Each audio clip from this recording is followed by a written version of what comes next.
back to your high school days for a moment. You probably spent hundreds of hours staring at a chalkboard, learning how to calculate the hypotenuse of a triangle, memorizing the dates of ancient battles, or analyzing the symbolism in a novel written 300 years ago. We were told that this was the preparation we needed for the real world.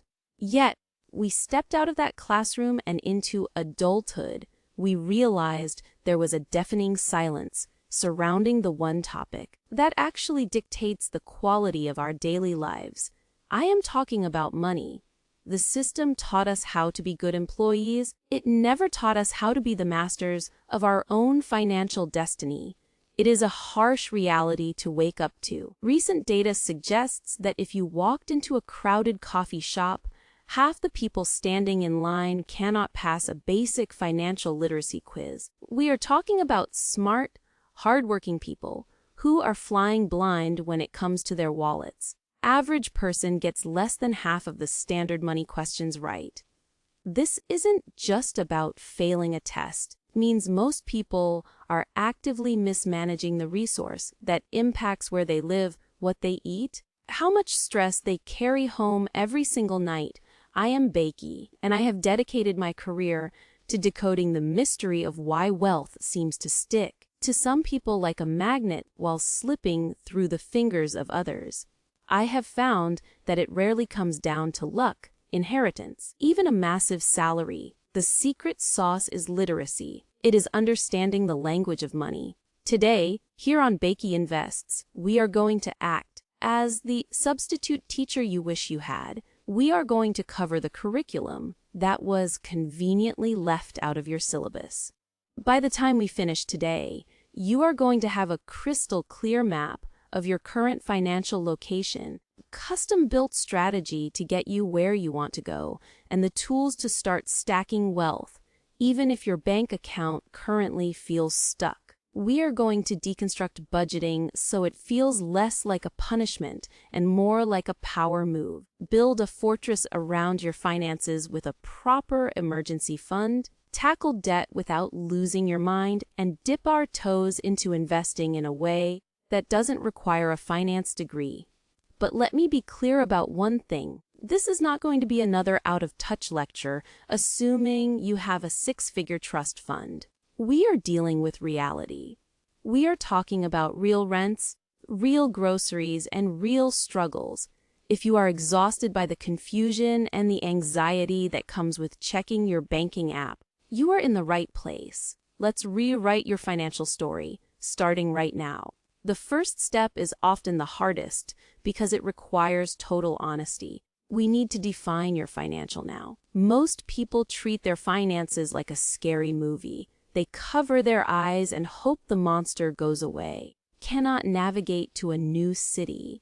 If you do not know the name of the street you are currently standing on. Your financial location is defined by three specific coordinates. Coordinate number 1 is your net worth. Think of this as your financial scorecard. It is a simple calculation of your assets minus your liabilities. It is what you own versus what you owe. Take a moment to list everything of value. Cash in your pocket, the balance in your checking account, your retirement fund, and your vehicle. Then, please subtract every single debt like credit card balances, student loans, and the car note. The number left over is your net worth. It is your true starting point. Now, do not panic if that number is smaller than you hoped, or even if it is negative. The Federal Reserve tells us that the median net worth for adults under 35 is under $39,000. As you get older into the 35 to 44 range, that median climbs to $130,000. By the time you hit your late 40s, it is around $240,000. You are below these markers. You are not a failure. You just have some catching up to do. Knowing this number is the first step to changing it. Coordinate number 2 is your cash flow. If net worth is a snapshot, cash flow is the movie. It tells us the direction you are moving. You need to track exactly what comes in and what goes out for 30 days. I know it sounds like homework, but this is where bulb usually turns on. Your income is the easy part. The expenses are where the surprises hide. You need to account for the rent, the power bill, daily laddie, the streaming services, and those impulse buys at midnight. Subtract your total expenses from your total income. You have a positive number. Congratulations, you have a surplus. You are building. If the number is negative, your ship has a leak. You are slowly sinking into debt. If it is exactly zero, you are treating water, living, paycheck to paycheck with zero margin for error. Even a small surplus can be explosive. $300 a month might seem insignificant, but if you invest that monthly sum at an 8% return, you are looking at nearly $500,000 over 3 decades. That is the magic of positive cash flow. The third coordinate is your financial runway. This is your survival metric. Take your total liquid cash money you can touch today without a penalty and divide it by your monthly expenses.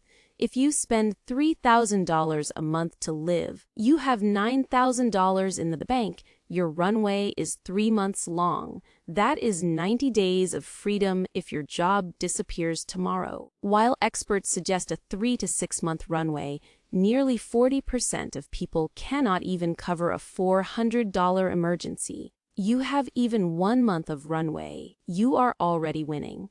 Now that we have established your coordinates, we need to set a destination. This is where most people fail because they set vague, wishy-washy goals. They say things like, I want to be rich or save money. Those are not goals, those are daydreams. Real goals are anchored in values. What do you actually want your life to look and feel like? Maybe you want the peace of mind from knowing a blown transmission won't ruin your year.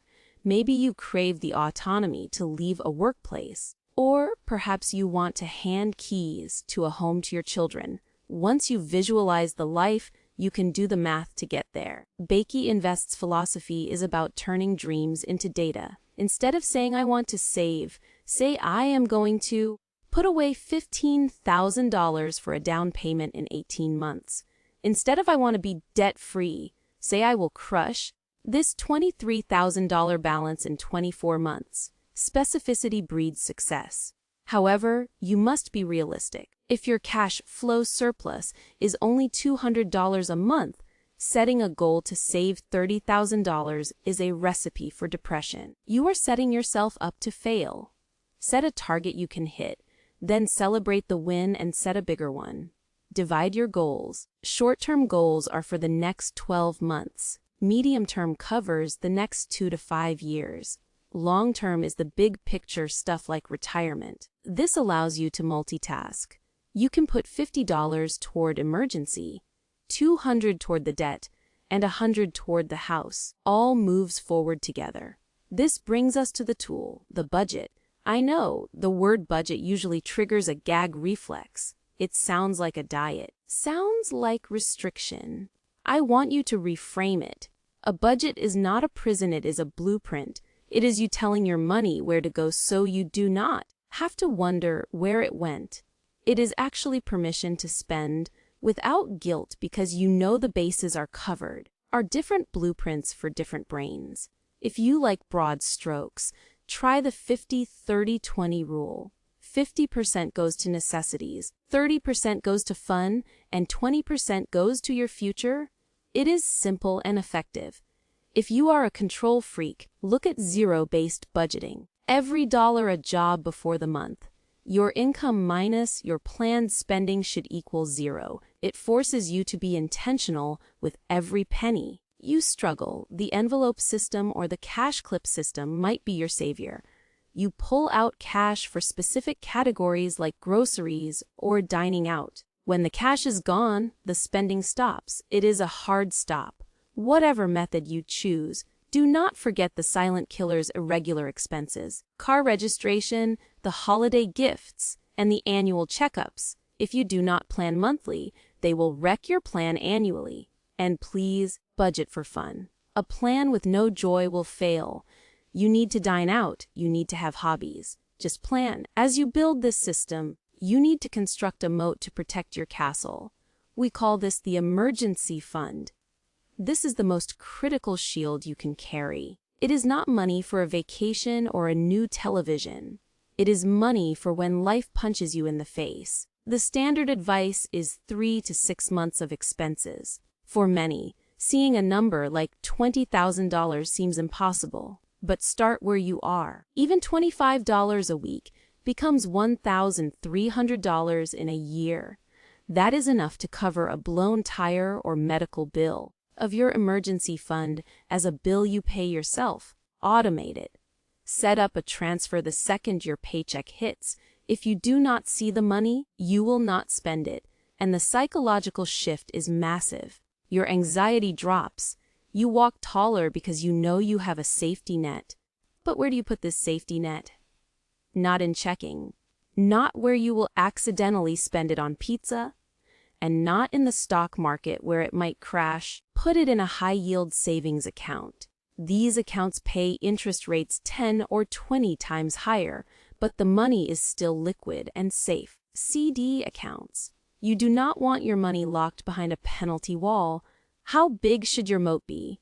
It depends on your life. You are single and renting, 3 months might be fine. If you are a freelancer with kids, you might want more. 6, 9, or even 12 months of expenses tucked away. As your responsibilities grow, your safety net must grow too. Once the safety net is secure, we talk about the anchor, debt.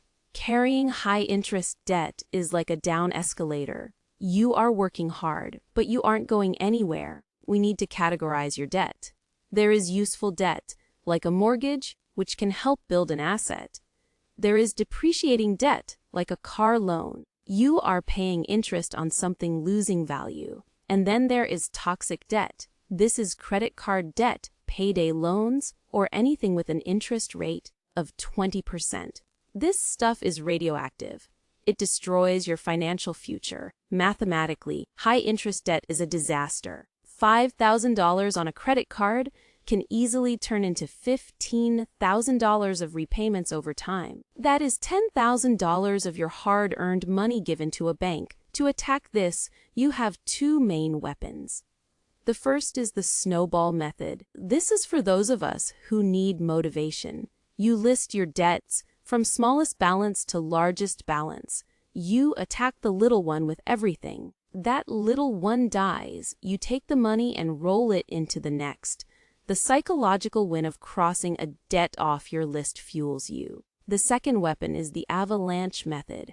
This is for the math geeks. You list your debts by interest rate from highest to lowest. You attack the one with the highest rate first. Mathematically, this saves money, but it can be a slow grind if your highest interest debt is huge. Whichever method you pick, the rule is the same: stop the bleeding. You cannot get out of a hole while you are still digging. Cut up the cards, the shopping apps, and identify the emotional triggers. Are you spending because you are sad, bored, trying to impress people? Fixing the behavior is just as important as fixing the balance sheet. A quick note on student loans: they are a heavy burden for millions. You have federal loans. Explore income-driven repayment plans. They can cap your payments based on what you actually earn. Do not bury your head in the sand. Communicate with your servicers. See what options exist to keep you afloat. Now, once you have stopped the bleeding, built your moat, and mapped your route, you can finally look toward the horizon of investing. But that is a massive topic for another day. For now, focus on these fundamentals. I want you to remember that financial literacy is not a talent, it is a skill. It is a muscle you build. You might feel behind right now, and that is okay. The best time to start was 10 years ago. The second best time is today. Let the shame of the past paralyze your future. You have the coordinates. You have the tools. Now you just need to take the first step. If you found value in this roadmap, please support the channel so we can keep bringing this education to the people who need it most. Hit that like button. Join the Bakey Invest community by subscribing. We are all in this climb together, and your future self is already cheering you on. Let's get to work.